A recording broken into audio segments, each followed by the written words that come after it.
வாழ்க வையகம், வாழ்க வையகம், வாழ்க வளமுடன். குரு புகழ் வாழ்க, குருவே துணை. அனைத்து மெய்யன்பர்களுக்கும் இனிய காலை வணக்கம். மகரிஷி அவர்களின் ஞானக்களஞ்சியம் என்ற புத்தகத்திலிருந்து ஒரு நல்ல கவியை பற்றி இன்று நாம் சிந்திப்போம். இன்று நாம் காணவிருக்கும் தலைப்பு மனவளக்கலையின் சிறப்பு. இந்த தலைப்புல மகரிஷி அவங்க கொடுத்திருக்கிற ஒரு கவி. வாழ்க்கை தத்துவம் எண்ணம் ஆராய்தல், ஆசை வளமாக்கி சீரமைத்து சினம் தவிர்த்து கவலை வாழ்க்கையிலே நிலவாமல் காத்து அறிவறியும் வழிகளெல்லாம் மனவளக்கலையில் கிட்டும். வாழ்க்கையிலே உடல் உள்ளச்சோர்வு போக்கி எந்த வயதினரும் காயக்கற்ப கற்று தங்கள் வாழ்க்கையிலே வளம் பெற்று தங்களுக்கு பின்னால் வரும் பிறவி சந்ததிகள் வளம் பெறவும் காண்போம். இந்த தலைப்புல நம்ம மகரிஷி அவங்க என்ன சொல்ல வராங்கன்னா, அதாவது மனவளக்கலையோட சிறப்பு பத்தி சொல்ல வராங்க. முதல்ல நம்ம இந்த தலைப்பை பத்தி ஒரு சின்ன சிந்தனை. அதாவது மனவளக்கலைன்னா என்ன? மனவளக்கலைன்னா மனதை வளப்படுத்துவது. அதாவது நம்முடைய சிந்தனை, உணர்வு, நடத்தை இவைகளை சரியான பாதையில் கொண்டு செல்வதே மனவளக்கலைன்னு சொல்றாங்க. வேதாத்ரி மகரிஷியால் உருவாக்கப்பட்ட மனிதனின் உடல், உள்ளம் மற்றும் அறிவை செம்மைப்படுத்தி உயர்ந்த பண்பாட்டுடன் வாழ வழிவகுக்கும் ஒரு முழுமையான பயிற்சி முறையாகும். இது தவம், அகத்தாய்வு, குணநலப்பேறு மற்றும் உடல் பயிற்சிகள் மூலம் மன அமைதி, நல்லொழுக்கம் மற்றும் ஆரோக்கியமான வாழ்வை மேம்படுத்துகிறது.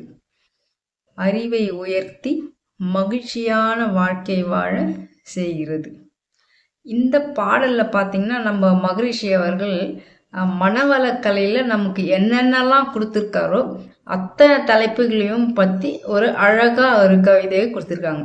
அதாவது நம்ம வாழ்க்கை அதாவது பயிற்சி முறைகள்னு எடுத்துக்கிட்டிங்கன்னா எளிய முறை உடற்பயிற்சிகள், தவம், அப்புறம் காயகல்ப பயிற்சி, அப்புறம் அகத்தாய்வு பயிற்சி, இதை பற்றிலாம் சொல்லியிருக்காங்க.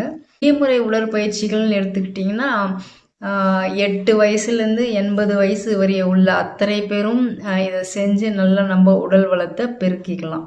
எளிய முறை உடற்பயிற்சிகளை நம்ம அதில் 9 வகையான பயிற்சிகளை கொடுத்துருக்காங்க. அதாவது கை பயிற்சி, கால் பயிற்சி, தசைநார் மூச்சு பயிற்சி, கண் பயிற்சி, கபாலபதி, மகராசனம் 1, 2, உடல் தேய்த்தல், அக்கு ப்ரெஷர் மற்றும் ரிலாக்ஸேஷன் 9 வகையான பயிற்சிகளை கொடுத்துருக்காங்க.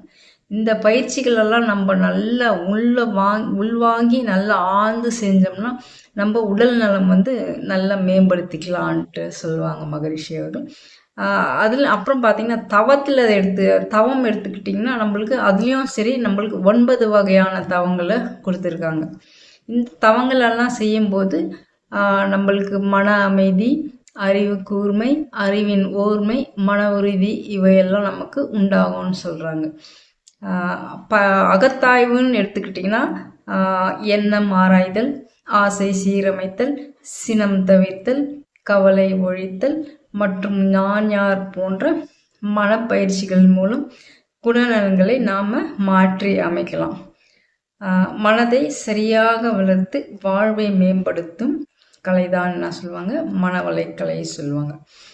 இதில் நம்ம இந்த பாடலை எடுத்துக்கிட்டிங்கன்னா வாழ்க்கை தத்துவம் பற்றி சொல்கிறாங்க. வாழ்க்கை தத்துவம் எடுத்துக்கிட்டிங்கன்னா அதில் வாழ்க்கை தத்துவத்தை நம்மளுக்கு மகரிஷி 12 வகையாக கொடுத்துருக்காங்க.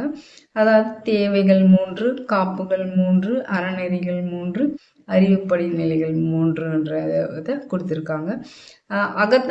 அகத்தாய்வு எடுத்துக்கிட்டோம்னா நம்மளுக்கு எண்ணம் ஆராய்தல், ஆசை சீரமைத்தல், சினம் தவிர்த்தல், கவலை ஒழித்தல் மற்றும் நான் யாருன்ற போன்ற அகத்தாய்வு பயிற்சிகளை கொடுத்துருக்காங்க. எண்ணம் ஆராய்தல் எடுத்துக்கிட்டிங்கன்னா நம்மளுக்கு ஏன் இந்த எண்ணம் வருது என்னன்றது ஆராய்ந்து நம்ம நல்வழிப்படுத்திக்கிறதுக்காக அதான் ஒரு பயிற்சி தான். நல்ல எண்ணங்கள், தீய எண்ணங்கள் ஏன் வருது, இந்த இந்த எண்ணம் ஏன் வருது, தீய எண்ணங்கள் ஏன் வருது, இதை பற்றிலாம் நம்ம ஆராய்ந்து நல்ல ஒரு வாழ்க்கையில் நல்ல முடிவு எடுக்கிறதுக்கு இந்த எண்ணம் ஆராய்தல் பயிற்சி மகரிஷி அவங்க கொடுத்துருக்காங்க. எண்ணம் ஆராய்தல் தொடர்ந்து தான் நம்மளுக்கு ஆசை சீரமைத்தல், சினம் தவிர்த்தல், இந்த மாதிரி பயிற்சிகள் எல்லாம் கொடுத்துருக்காங்க. இந்த மாதிரி ஆசை சீரமைப்பு பற்றி நம்ம செய்யும்போது நம்மளோட உடல் நலம், மனவளம், பொருள் வளம், நற்புகழ், நிறைவு இவையெல்லாம் நம்மளுக்கு பெருகும், அமைதி உண்டாகும்ன்றதுக்காக தான் இந்த மாதிரி ஆசை சீரமைத்தல் பயிற்சியை கொடுத்துருக்காங்க. அப்புறம் சினம் தவிர்த்தல், அதாவது நம்ம கோபம் தான் எல்லா ஒரு கோபம் ஏன் வருதுன்னு பார்த்தீங்கன்னா, ஏதாவது ஒரு பொருளுக்கு ஆசைப்பட்டோம்னா அது தடை ஏற்படும் போது அதுக்கான கோபம் வருது. அப்போ என்ன சொல்கிறாங்க மகரிஷி, சினம் தவிர்க்க பழகுங்கள். சினம் தவிர்க்க பழகிக்கிட்டிங்கன்னா நம்ம குடும்பம் சரி, நண்பர்கள், தொழில் செய்யும் இடத்தில் அவங்க உற்றாவினர்கள், இவர்கள்ட்டெல்லாம் நம்மளுக்கு அன்பு, நட்பு, இந்த மாதிரி இனிமையான மகிழ்ச்சி உண்டாகும் சொல்கிறாங்க.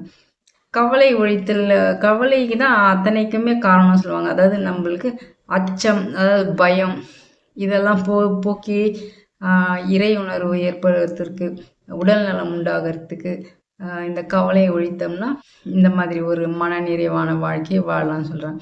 அப்புறம் அகத்தாய்விலேயே நான் யார் என்ற பயிற்சியை எடுத்துக்கிட்டிங்கன்னா, நம்மளை நாமே உணர்றதுக்கூடிய ஒரு நல்ல அகத்தாய்வு பயிற்சி தான் என்ன சொல்லுவாங்க, நான் யார். அதாவது நாம் எங்கிருந்து வந்தோம், நம்மளோட நோக்கம் என்ன, வாழ்வின் நோக்கம் என்ன, அதாவது இறைநிலையிலிருந்து தான் நாம் எல்லாம் வந்தோம். அதே இறைநிலையை அடையிறதுக்கு தான் நம்ம முயற்சி செய்யணுன்றதை பற்றி நல்ல தெளிவாக கூறுறது தான்ன்றது நான் யார். இவ்வளவு பயிற்சிகளை பற்றி தான் நம்ம இந்த கவிதையில் நம்ம மகரிஷி அவங்க தெளிவாக கூறியிருக்காங்க. அதாவது உடல் நலத்துக்கு எளிய முறை உடற்பயிற்சி, உயிர் வளத்துக்கு காயக்கல்ப பயிற்சி. காயக்கல்ப பயிற்சி கூட நம்ம தொடர்ந்து செஞ்சுட்டு வந்தோம்னா உடலில் நோய் எதிர்ப்பு சக்தி, இளமை காத்தல், இந்த மாதிரி நற்பண்புகளை நம்ம உடம்புல வளர்த்துக்கலாம் அப்படின்னு சொல்கிறாங்க. இத்தனையும் நம்ம பின்பற்றி வாழ்ந்தோம்னால தான் நம்ம வாழ்க்கையில் வளம் பெற்று வாழ முடியுன்றது இந்த கவிதை மூலமாக நம்மளுக்கு மகரிஷி அவங்க உணர்த்துறாங்க. வாய்ப்புக்கு நன்றி. வாழ்க வளமுடன்.